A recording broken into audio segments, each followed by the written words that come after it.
delighted to welcome Danny McDonnell up to talk to us about putting health into place. So Danny was our relationship manager from NHS England, and he gently guided, steered us through the process of, I suppose it's a co-production design of the programme, and so that takes a degree of skill, and it's a great pleasure for me to introduce him to you and for him to come and talk to us today. Danny, thank you.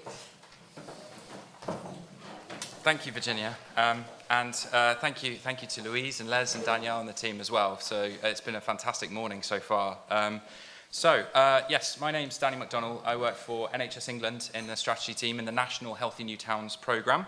And as Virginia said, I've been the relationship manager, account manager, if you will, national sort of contact point for the programme since, I think, July 2016. So yeah, it's fantastic to be here at this point in the programme and celebrate all that's been achieved so far. So I always like to start. I'm going to give a bit of an overview of the Healthy New Towns programme and what we're doing with all of this abundance of learning that you've bore witness to today. But I always like to start with a little bit of history first. So in 1848, the Public Health Act, the first time government really took statutory responsibility for the health of its citizens. Fast forward almost exactly 100 years, you've got within a year of each other the Town and Country Planning Act and the NHS Act of 1948. Both efforts to really take responsibility for health, and both acknowledgements really of the way that health and place are interlinked. The 1848 Public Health Acts had a lot more to do with place than they did with medicine or health. It was all about making sure that there was good sanitation, the towns had good governance structures for public health. Also, interestingly, I didn't know this, but Nye Bevan on the right there was actually, we all know him as the Secretary of State for Health or the Minister for Health, but he was also had the brief for housing, which is an interesting thing that it used to be one and the same, and we've had two systems that have really grown apart from one another, and what we really need to do is bring them back together, because the challenges that we face are very different today. This is a very crude graph. I don't like it, but I keep using it, and it's just illustrative of the fact that we have an aging population. Everyone in this room should probably be aware of that, although there are signs that that's slowing down slightly. As we age, we tend to gather preventable health problems, and we are an aging population, so we are gathering as we age more and more long-term conditions. Long-term conditions represent 70% of all inpatient bed days and 50% of all GP appointments. And as you can see, the cost of healthcare kind of really crudely rising with age as we gather these conditions. And that's not to say it's all about the elderly, it's about the life course, it's about the stuff that Tanya and Stephen were talking about from the earliest opportunity, right the way through the life course. We also, health inequalities are becoming worse. This graph really neatly illustrates the difference between healthy life expectancy and disability-free life expectancy and life expectancy, and that from the most deprived to the least deprived. As you can see, the disability or the healthy life expectancy ends a lot lower. I mean, life expectancy is a curve slightly, but the band below is healthy life expectancy, and that's even more pronounced, the skew on that. So places offer the opportunity to rethink the way we approach sort of the way that care needs to be delivered, but also the way that we can promote health and well-being through the built environment. Two documents that are very, very important to me and maybe one or two other people in the room, but most of you will have no idea about, and that's fine.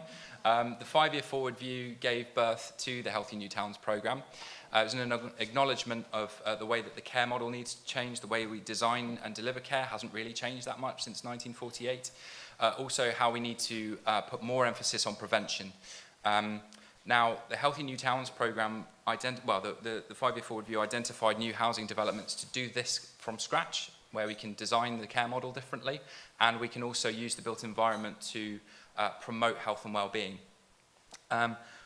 More recently, something that I contributed a bit of time and effort to was the NHS long-term plan launched in January. So the 5-year forward view gave birth to the programme, and the long-term plan commits us to delivering a series of publications, but also developing a quality mark that will help to assess places and developments against specific criteria that will be based on the Healthy New Towns principles, which I'll come on to discuss. I think the programme has really been as I believe Duncan Selby has called it, the Healthy New Towns programme is public health in action. It is taking the evidence and putting it into practice, because we know what we need to be doing. Kenji alluded to the reports that are out there that say we should all be doing this, we should all be doing that. Actually delivering it is the hard part, and it's certainly an area that we've failed on. So the programme has looked to actually deliver this. So what do we know in terms of evidence that we're trying to put into practice? Well, Public Health England's evidence review on spatial planning for health is a really good starting point. We know that, for example, enhanced neighbourhood walkability, we've heard from Simon about the integrated urban model, complete and compact neighbourhoods, healthy and safe communities, and quality of housing.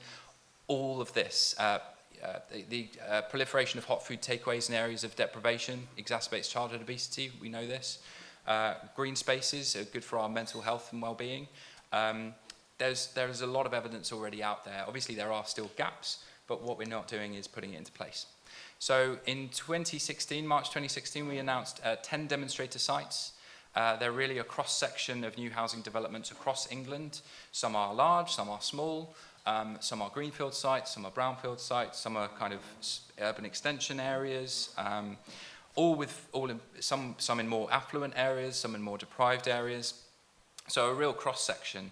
And we spent a lot of time supporting our sites to develop partnerships and put in place governance structures, and then to think about, we put some capacity and resource funding behind thinking through some of the issues and making sure that we are understanding the local context. Interestingly, the Healthy New Towns programme is it's nationally led by NHS England, but in reality, each of our 10 sites is actually led by local government, apart from one that's Development Corporation, but again, local authority is the partner on that. So we provided the brief was broad. We said, action on the built environment, action on community activation, and that action on integrated care or new care models. Apart from that, we left it up to places to design their own set of interventions with support from us. So really, it was locally led completely, which I think is quite unique for NHS England. We're usually pretty top-down about stuff. So yeah, it was a kind of a breath of fresh air, I think, for many people who were involved. So all of our demonstrator sites have been implementing their interventions, as you've heard today. And what our job now is to do, and what we're right in the middle of doing, is gathering it all together and trying to get to what it means. In September, we announced our 10 principles, which will be the framework for a series of publications that are coming later, the Putting Health into Place series of publications. Again, this kind of highlighting the need for collaboration locally. This has been a collaborative effort nationally. So you heard from Harry this morning, the King's Fund have been supporting us specifically with the integrated care, new care models elements of the programme. The Town and Country Planning Association have been supporting the built environment, but are also responsible for delivering this publication with us. The Young Foundation have been leading on the community activation elements, and obviously Public Health England have been a vital partner all throughout this process. So we are launching a series of 4 publications in, I think the provisional date now is June. It was originally going to be March, but it's been quite a big effort to try and turn this around, so we're looking at June now. Essentially, the first publication will be a call to action that will have policy recommendations for government, but also a call to action for different groups involved. So looking to try and integrate health and planning. How can we actually make that work? Who needs to do what? Now, we've then split the publication. It was originally going to be 1 or 2. We've now got 4. So it's split into sections. So plan, design, provide are the 3, following what we're terming sort of practical annexes, which offer the how-to. How do you actually do this? What have our sites done to make this stuff happen? And it's all based around the principles. I'll go through what each of them will broadly say. So the first one, plan. This is laying the foundations for healthy placemaking. The first one, one of our senior leads called this a bit motherhood and apple pie, but I think this is the most crucial element that we've heard of today about collaboration. We need to plan ahead collectively and get buy-in from the earliest opportunity from all those involved. And that includes communities and community assets. It includes developers. It includes, obviously, local authorities and the NHS. And really setting up the decision-making process around how things need to proceed. Number 2, the principle is assess health and care needs and assets. So we need to understand the local context. We need the data and the evidence that we've heard about this morning. We need to identify what needs to be done. If, for example, childhood obesity is an issue in a particular area, we can proactively plan a place to combat and plan in those protective factors to reduce that. Can children walk or cycle to school? Can they play along the way? Are there hot food takeaways nearby? And then obviously all the stuff that we heard from Tanya and Stephen on when they get to school. So understanding what needs to happen and what the assets are that already exist. You know, is there a ballroom dancing event in the church hall? Is there a family picnic that's run by the mosque? Is there a lunch hosted by the local cricket club? Understanding what already exists in communities is something that we're not very good at the moment, particularly in the NHS, and there are efforts to do that with things like social prescribing. And third, involve, empower, and connect people in communities, which I kind of alluded to. So summarised as plan, assess, and involve. And it's not really chronological. You have to do all of these things together, more or less at the same time, and they feed into one another. If you do those things, it lays the foundations for what comes next in the design of places. So this is particularly around the built environment and community elements. So creating complete and compact neighbourhoods.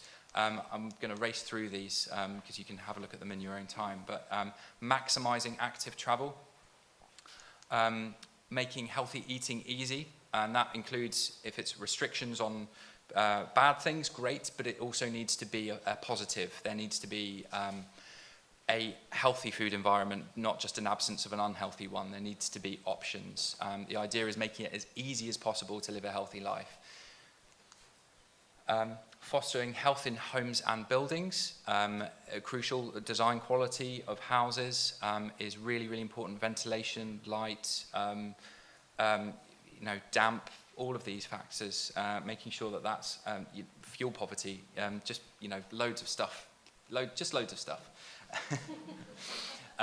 Enable healthy play and leisure, really, really important. And then we move on to provide, which is all about the health and care services that exist, and how you go about developing services that help people to stay well. So things like social prescribing, making sure that health and care services are linked and embedded in their communities and an integral part.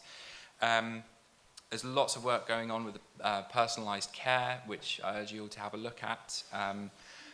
So understanding, if you do principle 2 of assessing local health and care needs, you will have a fair idea of what kind of care model you need to develop to help people to stay well, what support people need in particular communities. And then number 10 is providing the infrastructure for that. So with new housing developments, there are opportunities to think about the infrastructure in a new and different way. If we are, I think developers tend to be focused on, okay, how many GPs, what kind of GP practice can we put in there? But we're moving away from that kind of small GP practice to sort of more integrated models of care where we will be delivering a range of services, and not just NHS services and not just public sector services really, but voluntary sector services, all sorts of things from adaptable places. And there's obviously some stuff on NHS land as well, and how we repurpose land and sell land. So it's not just about guidance. We are eager to package up all of the great stuff and that has happened in demonstrator sites, but it's not enough to just create a lovely looking publication that tells you how to do something. The likelihood is no one's going to use it really. What you need to do is create that sustained engagement, which we will continue to do after this phase of the programme is over. We've got a series of learning and implementation events in areas of housing growth that we will essentially take the learning from our sites and then go to places, get all the right people around the table and say, how are you going to do this locally? And there'll be some homework involved and lots of work to do before we get to a series of events, but essentially condensing the programme down into a series of events that will walk local stakeholders through the process. And all the stuff that you wish you knew back at the start of this will already be there, hopefully, in some form. We have the Healthy New Towns network of 12 housing associations and developers who are looking to embed all this learning and best practice in their sites. Red Row, for example, who are a member, have come up with their own, based on our principles, come up with their own healthy places standards that they want. They are planning to build all of their developments against, which is, potentially more symbolic than actual delivery, but we will see. That is a start. It's really good to see developers taking the initiative on this.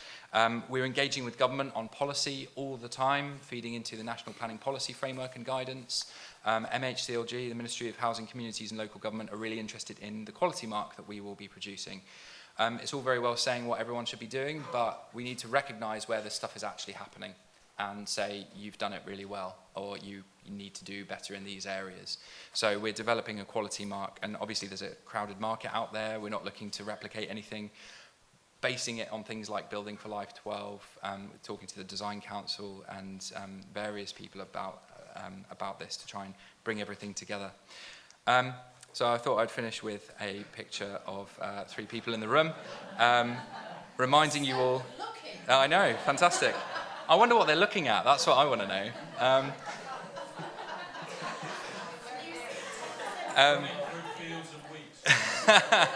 That's very naughty. That's very, very naughty. So I just wanted to say a huge thank you to everyone involved with Cranbrook. You have enabled us to have some very interesting and difficult discussions with people who can make change happen from a government perspective. You've enabled us to talk to developers and know what we're talking about. You have essentially ensured that we can try and make sure that this is the norm. At the moment it isn't, but we are working towards it. Thank you very much.